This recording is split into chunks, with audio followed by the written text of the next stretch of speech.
வணக்கம். மாலை முரசு செய்திகளை விரிவாக பார்ப்பதற்கு முன்பாக முதல் தலைப்புச் செய்திகளை பார்க்கலாம். அனைத்து வகையான உணவகங்கள், உணவு தயாரிக்கும் உரிமையாளர்களுக்கு ஒரு யூனிட்டுக்கு ₹2 மானியம் வழங்கப்படும். கேஸ் தட்டுப்பாடு பிரச்சினை நீங்கும் வரை மின் கட்டண சலுகை தொடரும் என்றும் மின் வாரிய தலைவர் ராதாகிருஷ்ணன் அறிவிப்பு.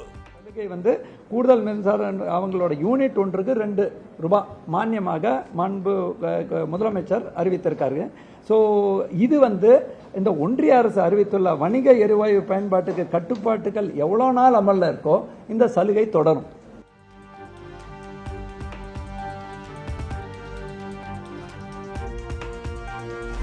மின் அடுப்புகளை கொள்முதல் செய்ய உணவகங்களுக்கு 25% மானியம் வழங்கப்படும் என்று தமிழ்நாடு அரசு அறிவிப்பு.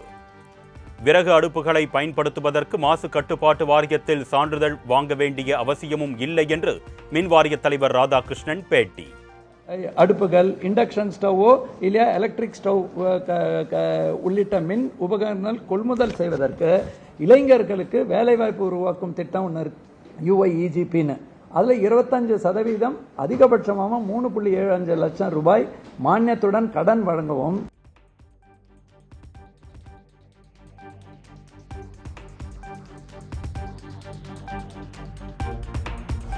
சிலிண்டர், பெட்ரோல், டீசல் குறித்து வதந்திகளை நம்ப வேண்டாம் என்று மின்வாரிய தலைவர் ராதாகிருஷ்ணன் வேண்டுகோள்.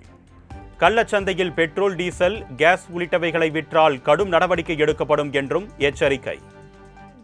தயவுசெய்து இந்த நேரத்தில் வதந்திகளை நம்பி தேவையில்லாமல் சில பேர் பண்ணிட்டு இருக்காங்க. அந்த வதந்திகள் நம்பக்கூடாது.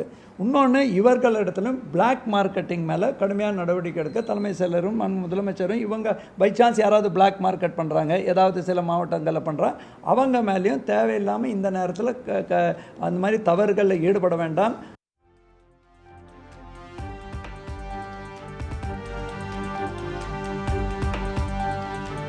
தமிழ்நாட்டில் பெட்ரோல், டீசலுக்கு தற்போதைக்கு தட்டுப்பாடு இல்லை என்று அரசு எண்ணெய் நிறுவனங்களின் மானிய ஒருங்கிணைப்பாளர் அண்ணாதுரை பேட்டி.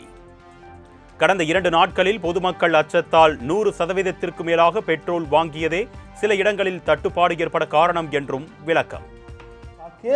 9 நாளைக்கு வரும் இன்னையிலிருந்து முதல்ல இது. அது இல்லாமல் தொடர்ந்து பைப் லைன்லையும் வேகன்லையும் ரிசீவ் பண்ணிகிட்டே இருக்கும் எல்லா லொக்கேஷன்ஸ்லையும். அதனால் நம்ம இப்போதைக்கு எந்த விதமான தடையும் இருக்காது பெட்ரோல், டீசலுக்கு.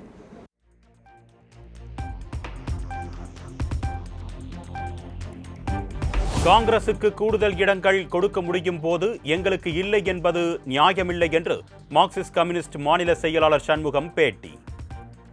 மதவாத சக்திகளுக்கு எதிராக போராடுவதை போன்று மார்க்சிஸ்ட் பலத்திற்கு ஏற்ப தொகுதிகள் பெறுவதும் முக்கியம் என்றும் திட்டவட்டம். இரட்டை இலக்கத்தில் போட்டியிட வேண்டும் என்பதை மார்க்சிஸ்ட் கம்யூனிஸ்ட் கட்சியின் சார்பில் ஏற்கனவே தெரிவிச்சிருக்கிறோம். இருந்தாலும் இதே சிரமத்துக்கு மத்தியிலே தான் காங்கிரஸ் கட்சிக்கு கூடுதலான தொகுதி என்பது வழங்கப்பட்டிருக்கிறது.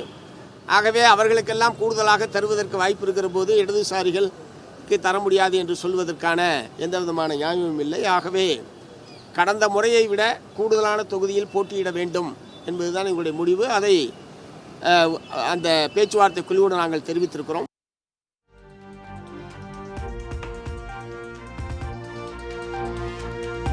திமுக, இந்திய கம்யூனிஸ்ட் கட்சி இடையே நாளை மாலை 4ஆம் கட்ட பேச்சுவார்த்தை.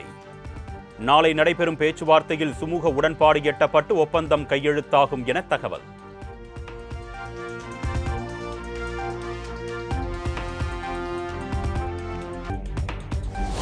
தேசிய ஜனநாயக கூட்டணிக்கு விஜய் வருகிறாரா என்பது தமக்கு தெரியாது என்று பாஜக மாநில தலைவர் நயினார் நாகேந்திரன் பதில். சிபிஐ விசாரணையையும் கூட்டணியையும் ஒன்றிணைத்து பேசக்கூடாது என்றும் கருத்து.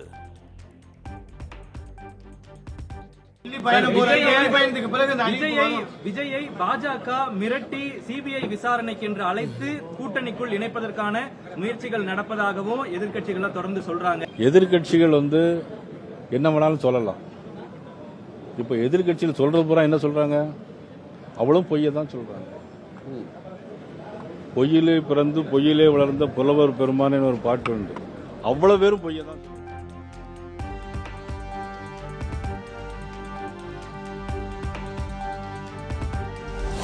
விஜய் தொடர்பான எனது கருத்தில் எந்த மாற்றமும் இல்லை என்று தமிழக பாஜக முன்னாள் மாநில தலைவர் அண்ணாமலை பேட்டி.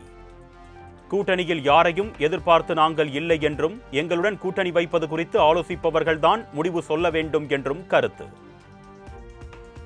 தேசிய ஜனநாயக கூட்டணி இன்னைக்கு பலமா இருக்கு. யாரையும் எதிர்பார்த்து இந்த கூட்டணி இல்லை. நாங்கள் பலமாக இருக்கின்றோம், ஆரோக்கியமாக இருக்கின்றோம். 17ஆம் தேதி முன்னெடுத்திருக்கக்கூடிய ஆர்ப்பாட்டமும் கூட ஒரு சான்று. 3 முறை பிரதமர் அவர்கள் வந்துட்டு போயிட்டாங்க தமிழ்நாட்டுக்கு தேர்தல் களத்துக்காக. இன்னும் 2-3 முறை வர இருக்கிறாங்க மாடல் கோட் ஆஃப் கண்டக்டுக்கு பிறகு. அதனால எங்களை பொறுத்தவரை நாங்கள் பலமா எங்க பாதையில போறோம். மற்ற கட்சிகள் கூட்டணி வேணும்னு நினைக்கிறாங்க, மற்ற கட்சிகள் இன்டர்னல் மீட்டிங் போட்டு கேட்கறாங்கன்னா அந்த கட்சிகள் தான் பதில் சொல்லணும். எங்க நிலைப்பாட்டில் எந்த மாற்றம் இல்லை, நாங்க அதே நிலைப்பாட்டில் தான் நாங்க இருக்கோம்.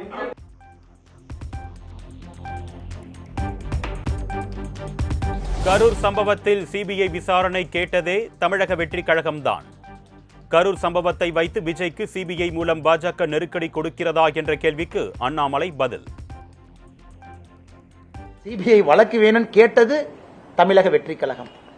அவங்க கேட்கறாங்களே, நாங்களும் சப்போர்ட் பண்ணோம். தமிழக வெற்றிக் கழகமும் கேட்கறாங்க, தமிழ்நாடு சிபிசிஐடி சரியா இன்வெஸ்டிகேட் பண்ண மாட்டாங்க, சிபிஐக்கு கொடுங்கன்னு. சிபிஐ வழக்கு வேண்டும் என்று கேட்டது தமிழக வெற்றிக் கழகம். இன்னைக்கு நீங்க என்ன சொல்றீங்க? அந்த சிபிஐ வச்சு டிவிகேவை பயமுறுத்துறீங்கன்னா நாங்க எப்படி அந்த கருத்தை ஏத்துக்க முடியும்?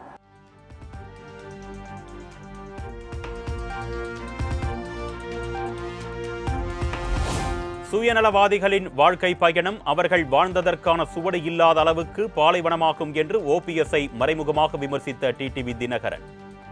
எந்த தொலைநோக்கு சிந்தனையும் இன்றி திடீரென உருவாகும் கட்சிகள் காலப்போக்கில் செல்லா காசாகிவிடும் என்று சசிகலா மீது கடும் சாடல்.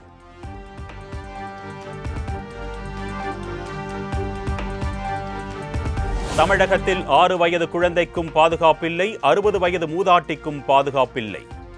இந்த சமுதாயமே குற்ற சமுதாயமாக மாறிவிட்டதாக சீமான் வேதனை.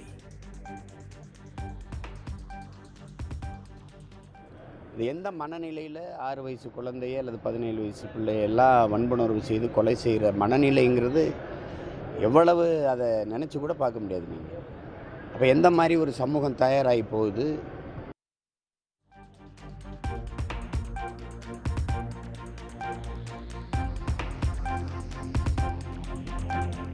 காவிரி டெல்டாவில் அறுவடை எந்திரங்களின் வாடகை விண்ணை முட்டும் அளவுக்கு உயர்ந்திருப்பதாக பாமக தலைவர் அன்புமணி குற்றச்சாட்டு. ஏற்கனவே பல நெருக்கடிகளை சந்திக்கும் உழவர்களிடம் மீண்டும் மீண்டும் சுரண்டப்படுவதை திமுக அரசு வாய்மூடி வேடிக்கை பார்த்து கொண்டிருப்பதாக கண்டனம்.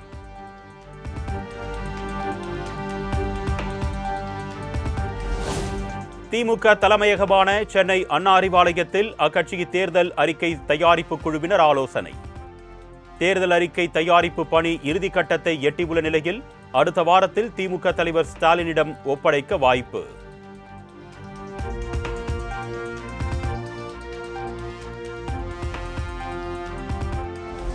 ரீல்ஸ் நல்லா போடுறீங்க தம்பி, அதே போல நல்லா படிக்கவும் செய்யணும். இன்ஸ்டாவில் கலக்கும் சிறுவர்கள் தேவா, ஜீவாவுக்கு முதலமைச்சர் மு.க. ஸ்டாலின் அட்வைஸ். கைஸ் நாங்களவா கைஸ் இப்போ வந்து நம்ம கூட யார் இருக்கானா சிஎம் சார் நம்ம கூட இருக்காரு.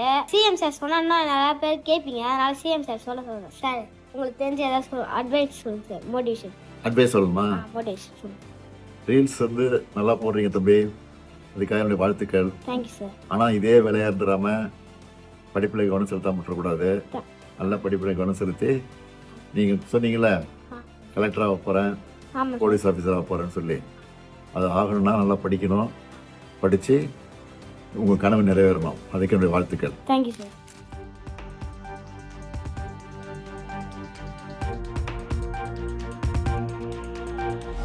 திருப்பூரில் வணிக சிலிண்டரை பதுக்கி கூடுதல் விலைக்கு விற்பனை செய்த ஸ்ரீ சர்க்குரு கேஸ் ஏஜென்சிக்கு சீல் வைத்த உணவு பாதுகாப்புத்துறை அதிகாரிகள். சமூக ஆர்வலர் அளித்த புகாரின் அடிப்படையில் விசாரணை மேற்கொண்டு நடவடிக்கை.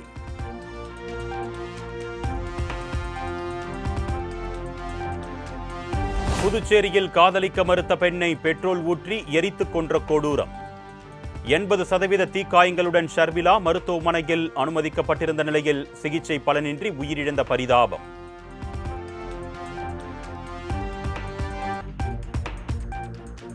வேளச்சேரி பரங்கிமலை இடையிலான பறக்கும் ரயில் சேவை தொடங்கியது. 17 ஆண்டுகால கனவு நனவானதால் சென்னை மக்கள் மகிழ்ச்சி.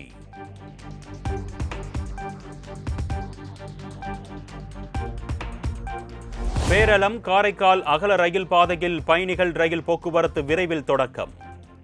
வருகின்ற மே மாதம் 20ஆம் தேதி முதல் ரயில்கள் ஓடத் தொடங்கும் என்று தெற்கு ரயில்வே அறிவிப்பு.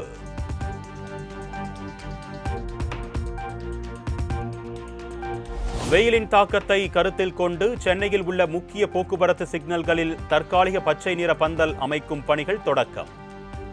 கோடை காலத்திற்கு முன்பே வெயிலின் தாக்கம் அதிகரிக்க தொடங்கியதால் சென்னை மாநகராட்சி நடவடிக்கை.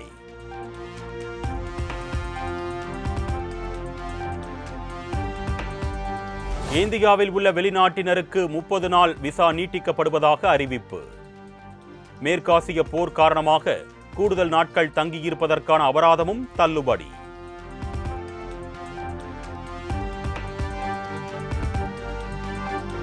பங்குனி மாத பூஜைகளுக்காக இன்று திறக்கப்படுகிறது சபரிமலை ஐயப்பன் கோவில் நடை. நாளை முதல் 19ஆம் தேதி வரை பக்தர்கள் சுவாமி தரிசனம் செய்யலாம் என்று தேவசம் போர்டு தகவல்.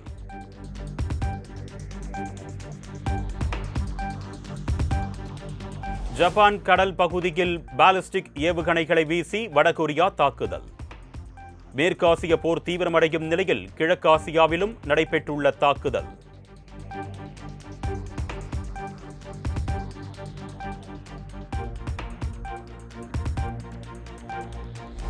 கார்க் தீவில் உள்ள ஈரானின் ராணுவ தளங்களை முற்றிலும் தாக்கி அழித்ததாக அமெரிக்க அதிபர் ட்ரம்ப் அறிவிப்பு.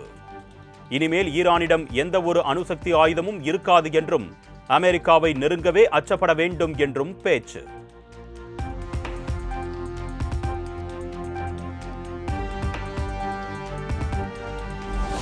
ஈரானின் உச்ச தலைவர் முஜ்தபா கமேனி குறித்து தகவல் அளித்தால் $10 மில்லியன் பரிசு என்று அறிவித்தது அமெரிக்கா. உலகம் முழுவதிலும் பயங்கரவாத நடவடிக்கைகளுக்கு திட்டமிட்டு செயல்படுத்துவதாகவும் குற்றச்சாட்டு.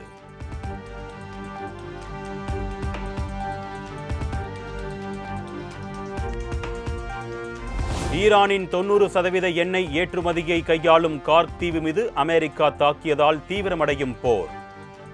மத்திய கிழக்கில் உள்ள அமெரிக்காவுக்கு தொடர்புடைய அனைத்து எண்ணெய் மற்றும் எரிசக்தி கட்டமைப்புகளையும் தாக்கி அழித்து சாம்பல் மேடாக மாற்றுவோம் என்று ஈரான் பரபரப்பு எச்சரிக்கை.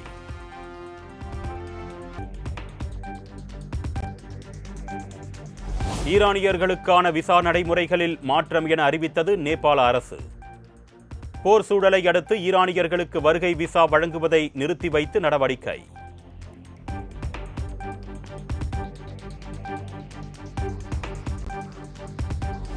ரமலான் மாதத்தில் அதிகம் விற்பனையாகும் உலர்பழ விற்பனை ஈரான் போரால் பாதிப்பு. துருக்கி, ஆப்கானிஸ்தான் மற்றும் வளைகுடா நாடுகளில் இருந்து உலர்பழங்களின் வரத்து குறைந்து விலை அதிகரிப்பு என தகவல்.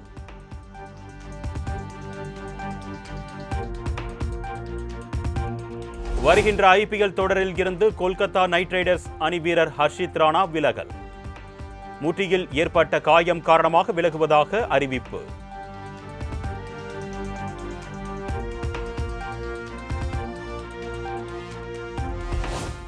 சென்னையில் ஆபரண தங்கத்தின் விலை சவரனுக்கு $1120 குறைந்து $1,18,080 விற்பனை. ஆபரண தங்கத்தின் விலை கிராமுக்கு $140 குறைந்து $14,760 விற்பனை.